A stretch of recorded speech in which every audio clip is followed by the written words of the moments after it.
Porque Cristo, quando morreu na cruz do Calvário, tirou o pecado do mundo. Não tem por que ir ao inferno as crianças, elas vão ao paraíso. Mas quando a pessoa já tem consciência do bem e do mal, tem a responsabilidade de se arrepender dos seus pecados, receber Cristo como Salvador, para que o sangue de Cristo limpe de todo pecado e o mantenha limpo a todo momento que a pessoa peque depois de já ser um crente em Cristo, se falhar diante de Deus em alguma coisa. Então confessa a Cristo, e Cristo limpa com o seu sangue de todo pecado. Ou seja, mantém limpo Cristo com o seu sangue, mantém limpo do pecado todo crente nele. Por isso, no lava-pés, ele nos mostra que Cristo lava os pés de seus discípulos. E isso mostra que Cristo manterá limpo com o seu sangue todo crente nele. Por isso,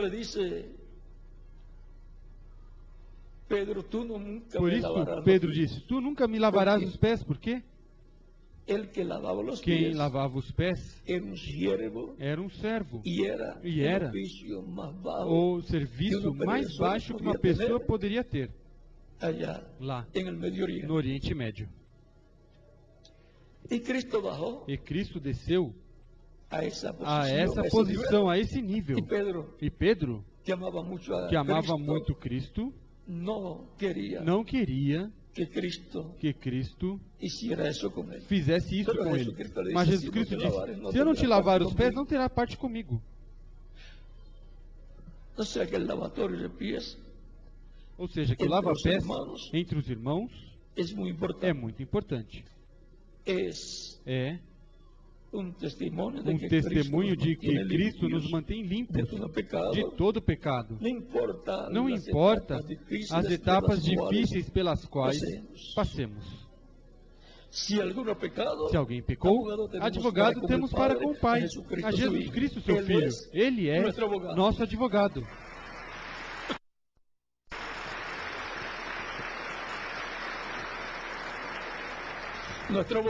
Nosso advogado na Corte Suprema Celestial, diante do Juiz Supremo, o Pai Celestial.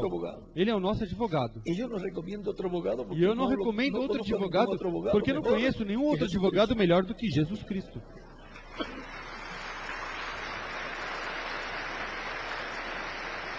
Portanto, não posso recomendar outro advogado. Recomendo o meu advogado, que é o Senhor Jesus Cristo. Ele nunca perdeu um caso que tenha defendido diante do Pai Celestial, o juiz de toda a terra. É por isso que Cristo disse, quem me confessar diante dos homens, eu confessarei diante do meu Pai que está nos céus. Mas quem me negar diante dos homens, eu negarei diante do meu Pai, que está nos céus. Portanto, Cristo não é advogado para quem o negue, para quem o nega. É o advogado para aquele que o recebe como seu Salvador. É como na corte. Para uma pessoa que será julgada, o Salvador é o advogado. O advogado deve ser melhor. Porque disso depende o resultado que vai obter, que vai ser obtido, seja a favor ou contra a pessoa. Se for bom o advogado, ainda tem casos de que a pessoa é culpada e sai bem. E depois se diz, tinha o melhor advogado. Sabem qual é a satisfação? O regozijo de um advogado? Que o seu cliente saia bem, limpo. Não importa se for culpado ou inocente, porque o advogado não pode olhar Desde esse ponto de vista, ele terá que olhar que esse é o seu cliente e ele veio para que o defenda. E Jesus Cristo. Confessamos a Ele nossas faltas, erros e pecados. Confessamos a Ele nossas faltas, erros e pecados. E Ele sabe como é feito no céu, na corte celestial. Se aparece uma pessoa culpável, se aparece uma pessoa culpada na corte, que é acusada, mas que ninguém é culpado até que prove sua culpabilidade. E depois aparece outro que se lança a culpa. Então, desse jeito não se pode julgar esse que está sendo acusado, que está acusando. E Jesus Cristo tomou a nossa culpa. Tomou nossos pecados, diz. E diz a Escritura, se fez pecado por nós e consequentemente se fez culpado pelos nossos pecados.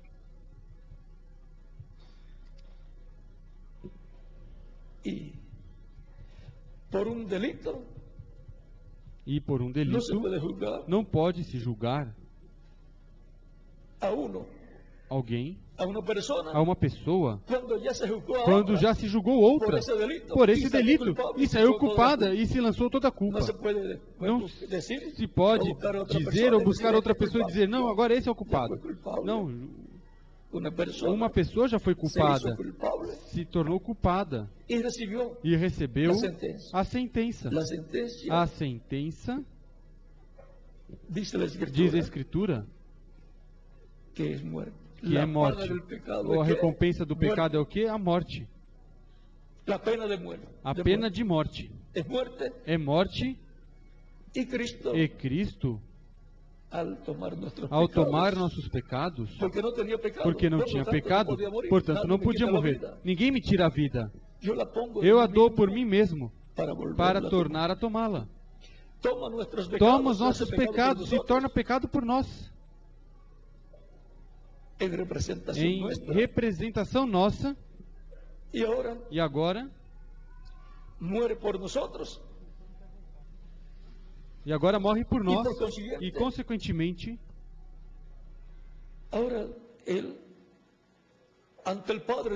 e agora ele diante do Pai diz, nos limpa de todo pecado com seu sangue. Diz, ele é inocente por esse pecado com o qual o estão acusando. Eu fui acusado. Eu me tornei culpado. E fui sentenciado à morte, a pena de morte. Portanto, não podem acusá-lo. Vem? É o melhor advogado que há. Jesus Cristo. Não há outro advogado que eu possa recomendar para sair inocentes diante o juiz supremo e a corte suprema. E agora encontramos que Jesus Cristo foi ao inferno, onde estavam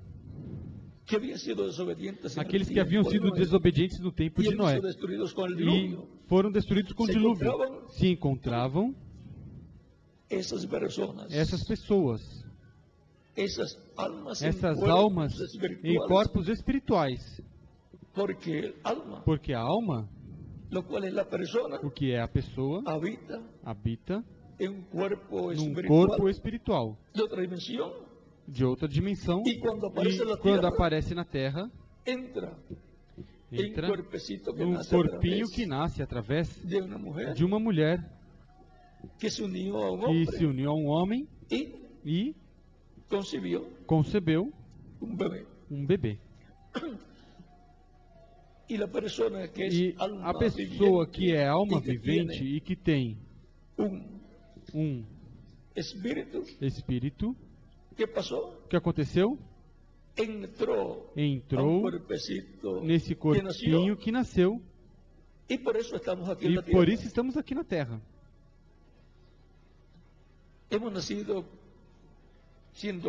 Nascemos sendo almas viventes, que é o que a pessoa é na realidade. Obtivemos um espírito do mundo. Entramos a um corpinho que você não sabe e nem lembra como conseguiu entrar, mas entrou. Um corpinho que nasceu através de uma senhora que deu à luz. Deus o enviou e o colocou nesse corpinho. Depois de certo tempo, à medida que cresce, vai tendo consciência que é um ser humano. Vai aprendendo, mesmo que tudo, nos primeiros anos, fica gravado e depois o desenvolve à medida que os anos passam. E agora nos encontramos como seres humanos vivendo na Terra. E alguns percebem que tem uma crise, uma angústia, uma crise existencial, porque não sabem de onde vieram. Não sabem por que estão aqui na Terra. E não sabem para onde vão. Aí quando o seu corpo físico morrer, e tem pessoas que nem sequer sabem que são alma, espírito e corpo. O ser humano é trino. É a coroa da criação de Deus. Os animais não têm alma.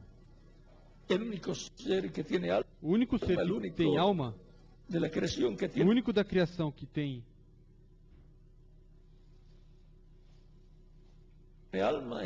alma é o ser humano.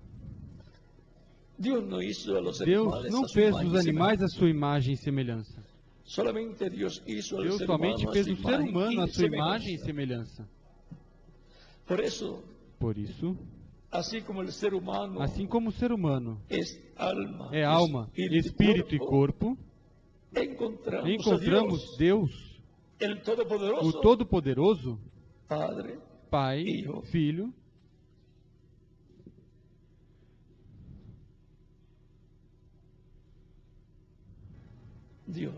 Deus, Pai, Filho e Espírito Santo, e morou num homem chamado Jesus, a plenitude de Deus, Pai, Filho e Espírito Santo.